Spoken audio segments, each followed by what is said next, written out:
남유다 제12대 왕 히스기야입니다. 18장을 보면 그가 29년 동안 예루살렘에서 남유다를 다스리면서 여호와 보시기에 정직하게 행하고, 그리고 18장에서 말하는 이 히스기야의 성품은 하나님을 의지하였다. 다시 말하면 믿음이 좋았다라고 하는 것입니다. 그런데 그 믿음을 누가 시험하느냐? 바로 아수르 왕 사네립이 시험하죠. 네가 믿는 네가 의지하는, 네가 의뢰하는 그것이 무엇이냐? 네가 여호와를 의뢰한다고 한다마는 지금 열방을 내가 다 무너뜨리고 있는데 그 나라에는 신이 없어서 그 나라가 내 손에 정복당했느냐?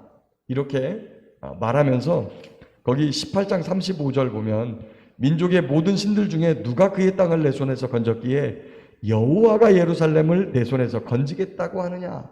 이렇게 하면서 여호와 하나님을 다른 열방의 신과 똑같은 위치에다 놓고 여기도 너희들을 지키는 신은 다 떠났다. 지금은 이제 아예 신 자체가 없다라고 부정하는 세대가 되어서 신을 믿는 것은 아주 미개한 짓이고 아무것도 아니다라고 이야기하고 있지만, 고대에만 하더라도 모든 민족이 자기를 지키는 신들이 있어서 그 전쟁이 신들을 대신한 전쟁이다. 그래서 우리가 신에게 제사를 드리고 그다음에 신을 대신하여 앞서 싸워나가면 정말 힘센 신이 이긴다. 이렇게 이제 생각을 했던 거예요. 그래서 항상 전쟁을 하기 전에는 신으로부터 허락을 받고 그 신이 주는 힘과 그리고 능력을 또 지혜를 구하는 그러한 형태의 전쟁을 했거든요.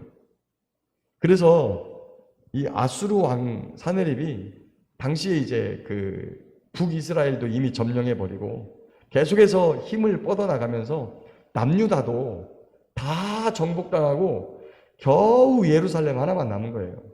그래서 예루살렘으로 많은 백성들이 피신해 들어왔고, 이제 마지막 예루살렘만 항복을 받으면 남유다가 완전히 정복을 당하는. 그러나 히스기야가 그런 위태한 지경에 있었음에도 불구하고 하나님을 의지하고 항복하지 않은 거죠. 이런 상황이었던 겁니다.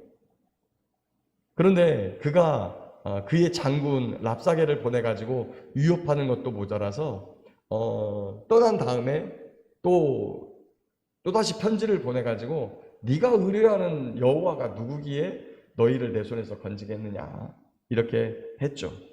그래서 그 편지를 가지고 이제 이사야에게 보내면서 기도해달라고 하고, 또 본인이 올라가가지고 하나님 앞에 편지를 펴놓고 살아계신 하나님 좀 보십시오. 이 자가 당신의 이름을 망령되에 부르고 하나님 그 살아계심을 우리에게 좀 보여주십시오라고 이렇게 간구합니다. 그랬더니 이사야 선지자를 통해서 20절에 보니까 아모스의 아들 이사야가 히스기야에게 보내서 이르되 이스라엘 하나님 여호와의 말씀이 네가 아수르 왕 사네립 때문에 내게 기도하는 것을 내가 들었노라. 할렐루야. 하나님께서는 하나님의 자녀를 항상 눈여겨보시고 또 입술을 열어서 심지어 마음속으로 묵상하는 것들도 우리가 하나님을 향해서 기도해야 되겠다라고 작심하는 것도 다 알고 계시면서 그때를 기다리시는 하나님이신 줄 믿습니다. 하나님께서 아브라함이 독자 이삭을 데리고 하나님의 말씀을 실천하기 위해서, 하나님께서 명령하신 것을 순종하기 위해서 갈 때 미리 예비하셔서 그 순양을 준비하셔서 독자 이삭 대신에 순양을 잡아 하나님께 제사할 수 있도록 예비하시는 하나님, 여호와 이레의 하나님, 준비하시는 하나님이시라고 우리에게 말씀하시고, 다니엘이 하나님의 말씀을 이루어 달라고 작정하고 금식하고 기도하려고 하는 마음을 품을 때부터 하나님께서는 이미 하나님의 사자를 보내서 가브리엘 천사를 보내서 그에게 하나님의 뜻을 깨닫게 하시고 또 하나님께서 보여주신 환상을 하나님께서 풀어주게 하시고 깨닫게 하시고 알게 하시고 이루게 하시는 그런 하나님이심을 우리에게 보여주십니다. 그 외에도 수많은 시편에 하나님께서 우리의 기도를 들어주시기 때문에 내가 평생에 주님께 기도하겠다고 고백하는 시편 기자의 말씀, 또 다윗이 하나님 앞에 고백하여 하나님이 내 기도를 들으시기 때문에 내가 간구하고 내가 기도하고 내가 외치고 하나님이 나와 함께 해주시는 것을 믿기 때문에 내가 담대히 적병을 향해 달리며 또 산성을 뛰어넘고 주를 믿으며 나아간다고. 그리고 실제로 그가 자기보다 덩치가 정말 몇 배 큰 그런 골리앗을 향해서 나는 만군의 여호와의 이름으로 내게 나아가노라라고 담대하게 나갔던 것을 기억합니다. 절체절명의 위기, 마치 들녘에 원두막 하나 달랑 서 있는 것처럼 예루살렘 하나 달랑 남아있고 모든 성이 다 정복당한 이런 위태한, 그리고 수십만의 군사를 데리고 와가지고 위협하는 그 절체절명의 순간에도 하나님을 의지하고 하나님을 믿었던 그에게 하나님께서 내게 기도하는 것을 내가 들었노라라고 하는 귀하고 복된 응답의 말씀을, 메시지를 그에게 주었던 것입니다. 그리고 하나님께서 말씀하신 대로 예루살렘의 그 빗장을 그대로 남겨준 때 그는 떠났지만 하나님께서 그 밤에 아수르 진영에서 18만 5천 명을 한 번에 다 죽이신, 지금 어느 나라에서는 하루에도 수천 명씩 코로나로 죽는다, 이런 이야기가, 두려운 이야기가 우리에게 펼치나 하나님께서는 하나님의 말씀을 순전하게 따르고 의지하는 자를 멸하시기 위하여 이 전염병을 준비한 것이 아니라 하나님께로 돌아오라고 말씀하시고 또 하나님의 능력과 살아계심을 이 인류가 깨닫고 알게 하려고 하나님 함께 하신 줄 믿습니다. 이 코로나는 백신으로 인해서 없어질 병이 아닙니다. 물론 백신을 맞지 말아라 이런 얘기는 아니에요. 하나님께서 멈추셔야만 이 질병이 멈출 거예요. 어느 날 갑자기 딱 중단될 겁니다. 이 아수르 진영을 휩쓸었던 이 질병은 헤롯의 역사책 헤로도토스 히스토리에 보면 그 질병이 패스트였다고 봅니다. 패스트였다고 기록되어 있어요.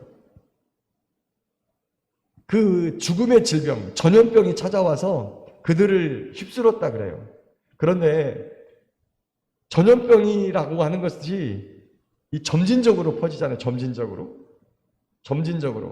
그런데 그냥 하룻밤에 싹 쓸어버리고, 전염병이 있는 곳에는 다른 사람도 죽어야 되는데 예루살렘 백성을 죽이기 위한 질병이 아니라 바로 하나님을 멸시하고 하나님의 백성들을 멸하려고 하는 그들을 진멸하는 질병으로 하나님께서 죽음의 사자를 보냈다는 거예요.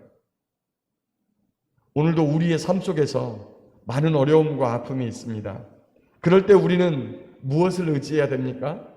여러분, 백신이 우리의 이것들을, 그 다음에 정부의 어떤 조치가, 그 다음에 다른 어떤 것이 우리를 온전하게 살도록 보장하는 것이 아니라 살아계신 하나님의 은혜, 살아계셔서 우리의 기도를 들으시며 우리를 바라보시며 우리에게 응답하시며 우리를 위하여 우주 만물을 역사하시는 하나님의 은혜가 우리를 살게 하는 것을 믿습니다. 어려움과 아픔이 있을 때마다, 고난과 고통이 있을 때마다, 질병과 또 여러 가지 이유로 우리가 이 땅에서 당하는 아픔이 있지만 그것을 당연한 것으로 여기지 마시고 주여 보시옵소서, 주여 들으시옵소서, 주여 이제는 긍휼히 여기고 우리를 불쌍히 여겨주십시오라고 늘 하나님 앞에 기도하여 내가 너의 기도를 들었고 내가 너의 눈물을 보았고 내가 너와 함께하여 이것을 고치겠다고 하는 하나님의 응답과 그리고 역사하심이 우리의 삶에 나타나는 복된 믿음의 삶을 살아가는 저와 여러분 모두가 되시기를 예수님의 이름으로 축복합니다.